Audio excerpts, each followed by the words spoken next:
Welcome, fellow lovers of the weird and strange. This is Lance, your host of Legends of the Hidden Horde, where we explore the folklore behind the mythical creatures that stalk the dark corners of our globe. A huge thank you to all of you for tuning in. Your ears make these strange journeys possible. If you enjoy the show, please hit that subscribe button, leave me a quick review, and give me a follow on Facebook, Instagram, Threads, or X. Your support truly makes a difference. Now, let's dive into the next story. This is an original atmospheric retelling inspired by Anishinaabe oral traditions, historical accounts, and pictographs. These stories belong to living indigenous cultures. They are often shared only in winter, when the waters are locked in ice and the spirit is said to sleep. What follows is offered with humility as creative narrative grounded in recorded folklore, not as a substitute for the words of knowledge keepers. Tobacco, respect for water, and proper protocol remain the true offerings. This is episode 57, Mishipeshu. The wind off Gichigami never truly dies. Even on still nights, it moves across the black water like breath from something vast and patient, waiting below the surface. The Anishinaabe have always known this. The lake is not empty. It is a mouth. They call the one who lives in that mouth Mishipeshu, the Great Lynx, the Underwater Panther. Some elders say the name should not be spoken lightly in the warm months. Others say the spirit already knows when it is being discussed. The stories differ. That is the nature of living tradition. In one telling, Mishipeshu is a great white cat with copper scales that catch the light like wet metal. Horns curve from its brow. Bison or deer depending on the teller. Signs of power so complete they need no explanation. A ridge of deep dagger spines runs from the nape down to the long, coiled tail that can lash a canoe into splinters or store a whirlpool from nothing.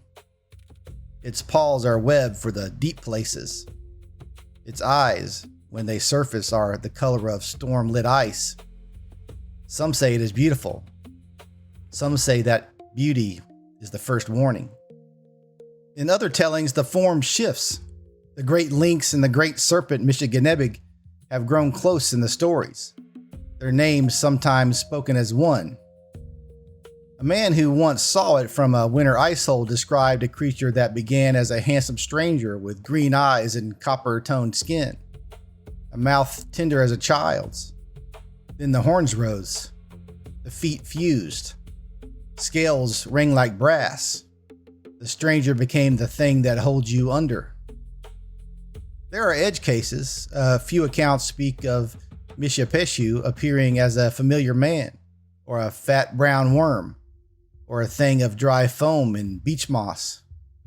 One tradition holds that lightning once struck it while it rested on the surface. The fragments became the first snakes. Another says a paddle blown from a woman who had fasted for thunderbird power sheared off part of the tail, and that piece became copper, medicine and warning both.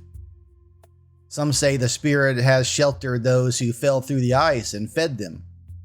Others say it has taken children left too near the shore, carrying them into the caves of Mishipeshu Island. The stories do not agree because the being itself does not agree to be only one thing. The Jesuit Claude Dublin recorded one of the harder accounts in the mid-1600s. 4 men went to Mishipeshu, the island the spirit claims as home, to take copper. They meant to heat water with it. The moment their canoe left the shore, an eerie voice rose around them, accusing them of stealing the playthings of its children. The growl followed. All 4 died on the return journey. The last lived long enough to speak the story before the water claimed him too. Later interpreters suggested poison from the copper fumes. The people who told the story first did not need the explanation. Shinwakonse, the great shaman known as Little Pine, fasted at Agawa Rock and painted the spirit there in red ochre after a vision. He did it, the accounts say, because Mishipeshu is the holder and protector of copper, and because miners had begun to take what was not freely given. The pictograph still watches from the cliff, feline body, horns, spines, a long tail, a canoe nearby as if to remind the viewer what the water can do. Some of those paintings may be centuries old. Some say they have always been there. The thunderbirds, Anamiki, rule the sky. Their wings make thunder. Their eyes flash lightning that strikes the lakes as if trying to pin the underwater powers in place. Mishipeshu and the thunderbirds are locked in an old opposition that is also a kind of marriage. Sky and water, storm and wave. Neither can exist without the tension of the other. When the balance fails, the world notices. Let's imagine then a night in the season when the stories are usually left unspoken. A small party of travelers, Anishinaabe relatives returning from a distant camp, crosses a wide bay under a sky the color of old iron. The youngest among them has heard the warnings, but is proud, or tired maybe, or simply forgets the pinch of tobacco that should have gone into the water first. The lake is glass. Then it is not. A current changes direction with no wind to explain it. The canoe shivers. Far out, something large turns just beneath the surface. A ridge of spines breaking the water, like a moving saw. The air grows heavy with the smell of wet copper and deep stone. A voice that is not quite a voice moves across the water. Not words at first, only the sound of a great cat breathing in a cave that should not exist. The lead paddler throws tobacco then, too late and too little. The water answers with a low roll that is almost a purr and almost a growl. Lightning forks on the far horizon. Thunderbird noticing, or warning, or both. The creature does not fully surface. It doesn't need to. Its presence is the sudden knowledge that the lake has depth beyond any surrounding line, and that the depth is awake. They reach shore. No one dies that night. That is the edge case that stays with them. Sometimes the spirit takes. Sometimes it only reminds. The youngest one will never look at still water without feeling the weight of something watching from below. The pictographs at Agawa still hold the shape. Modern Anishinaabe artists continue to paint it in woodland style. Bold lines, inner forms. The spirit made visible so it cannot be forgotten. The copper is still in the rock. The storms still rise without warning. The offerings of tobacco still go into the water when people remember. Mishipeshu is not a villain to be slain or a mascot to be worn. It is the part of the world that does not negotiate. Water gives life and takes it with the same indifference.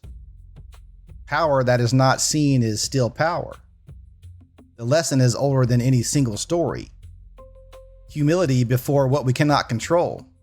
Reciprocity with the living systems that hold us. And the understanding that balance is not peace but tension held in check. In a time when the Great Lakes face warming, invasive species, mining pressures, and the slow forgetting of old protocols, the Underwater Panther remains a warning written in wave and copper. If we treat the depths as empty, they will prove us wrong. If we remember that the water has a guardian, and that the guardian has always been both danger and necessity, we might yet learn to move across the surface with the same respect the old stories demand. The future implication is simple and severe.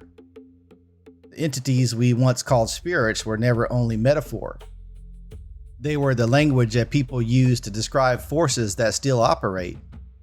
When those forces are ignored, the world does not become safer. It becomes more unpredictable. Mishipeshu does not need us to believe in it. The lakes will continue whether we listen or not. The question is whether or not we will still know how to offer tobacco when the wind changes. That's it for the story of Mishipeshu. Hope you enjoyed it. If you did, hit the subscribe button on your favorite podcast app. Give me a follow on social media. Share it with a friend. And until next time, keep your eyes open. You never know what might be lurking in the shadows.